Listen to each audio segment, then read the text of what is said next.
orang yang lo gue baina wa bainallah, ya kan, lakum dinukum waliyadin. Ini interpretasi yang salah. Mari kita ajak orang yang tersesat, kita ajak, kita selamatkan. Orang yang papa kita pertolongkan. Orang yang lapar kita bantu beri makanan. Itu baru agama. Karena ternyata agama lebih banyak di kalangan perutnya orang yang lapar, orang-orang yang miskin, orang yang di sana ternyata ada agama, ada air mata, ada tangisan, bukan di orang-orang kaya ini. Kalau orang kaya sudah bermain dalam ruang logika. Zakat 2,5%, ya kan? Kalau kekayaanku 10 miliar berarti zakatku 250 juta. Tapi mana perwujudan? Ada orang yang zakat 250 juta? Ada?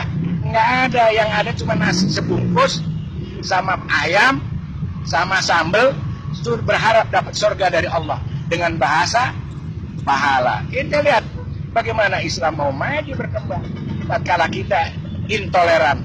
Bukan intoleran dengan orang yang di luar sana, tapi intoleran dengan famili kita sendiri. Ikhwanul fiddin, dia sama-sama bersahadat, sama-sama mengimami Al-Quran, sama-sama meyakini malaikatnya, ya kan?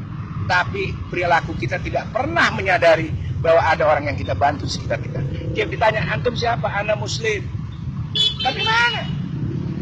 Coba kalau Anda pakai teori saya, Anda punya kekayaan 10 miliar, dizakatkan 250 juta, ya kan? 250 juta jangan dibeli nasi. Kita tanya, ada jiron kita ini orang kerjanya cuma bolak-balik. Tanya, Kif, antum apa kerja? Saya nganggur. Terus saya mau dagang. Kenapa enggak dagang? Enggak punya modal. Oke, ini ada uang. Berapa modalnya? Ya kurang lebih 20 juta. Nih pegang 20 juta. Anak pengen lihat inti dagang yang benar 20 juta. Tahun depan inti bayar zakat. Baru itu namanya rahmatan lil alamin. Kif, rahmatan lil alamin itu apa? Dari gelap menuju terang. Orang yang nganggur jadi bekerja, orang yang lapar bisa makan. Itu menjadi rahmat. Kalau cuman antum bagi-bagi nasi sebungkus, pahala surga, lakra'ah ini hari, zaman udah now, orang sudah individualis, lebih percaya Google daripada percaya orang-orang bicara kebaikan. Lihat anak-anak bangsa kita itu, ya kan, mereka hidup ketersesat dalam pikiran, ya kan? Mobil-mobil diisi pengamen. Ada kesadaran kita untuk membantu mereka, menyelamatkan mereka.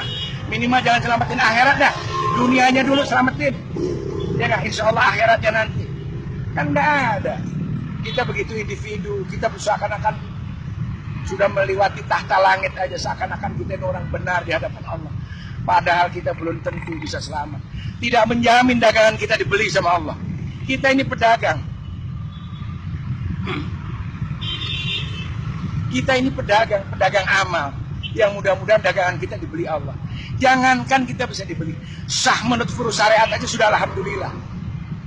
Kita bersyukur, artinya kita ngaji. Tapi tetap kita ada wara. Wara itu berhati-hati di dalam kebenaran agama kita. Hati-hati bukan kita ini kelompok Syiah, kelompok Wahabi, kelompok Sunni, bukan itu. Berhati-hati amalan kita mendekatkan enggak dengan perilakunya Rasulullah. Karena kita ini cuma napak tilas dari perjalanannya Rasulullah. Karena tidak ada bukti otentik dalam sejarah dunia orang yang sampai kepada Tuhan kecuali Muhammad ibn Abdillah. Catat itu. Hanya Muhammad ibn Abdillah yang membuktikan bahwa dia sudah berjumpa sama Allah. Ya kan? Ada namanya Siddhartha Gautama. Dia tidak sampai pada itu. Ya kan? Ada yang orang-orang hebat tidak akan pernah sampai. Cuma satu-satu buktinya. Dan Muhammad itu adalah Al-Quran itu sendiri. Itu bukti jelas bahwa Nabi Muhammad telah sampai hadapan Allah selama 23 tahun. Dari lisannya yang mulia lahirlah Al-Quran yang pada awalnya la hurfin wala sautin. Itu Al-Quran dari lisan yang mulia, dari hatinya yang jernih. Kenapa? 23 tahun itu bukan waktu yang sedikit. Kalau ente sudah mikirin fulus, mikiran dunia, pengen punya mobil mewah, tapi Rasulullah steril dari pemikiran itu, sehingga Al-Quran itu murni dan menjadi penuntun umat sampai hari ini, dari dunia sampai akhirat. Makanya Al-Quran itu wasifa, wadawa, apa lagi? Wadu'a. Itu karena kejadian hati Rasulullah. Jadi mustahil kalau otaknya hubud dunia, ya kan, masih senang-senang duniawi, nggak ada itu. Jadi kalau Anda ingin menjadi orang yang berbeda, maka berbedalah engkau dalam segala perilaku daripada orang umum. Makanya Imam Ghazali sendiri memberi batasan. Ada kelasnya awam, ada kelasnya khas, ada khas bil khas. Ternyata khas bil khas itu awam itu adalah pola pikir, mindset cara berpikir kita. Maka di dalam ajaran agama lain juga ada. Namanya kasta, ada Brahma, ada Sudra, ada Waisya. Ternyata itu cara berpikir. Seorang Brahmana tidak mungkin berpikir cara Sudra. Orang yang khas tidak akan berpikir cara orang awam. Jadi cara berpikir bukan status sosial. Nah, boleh jadi ente jadi orang tajir, dunia di tangan ente. Tapi kelas ente tetap orang awam. Makanya jangan heran banyak orang bahlul yang nggak pantas tajir dia tajir. Nah, itu kelas. Jadi ingat bahwa khas adalah cara berpikir.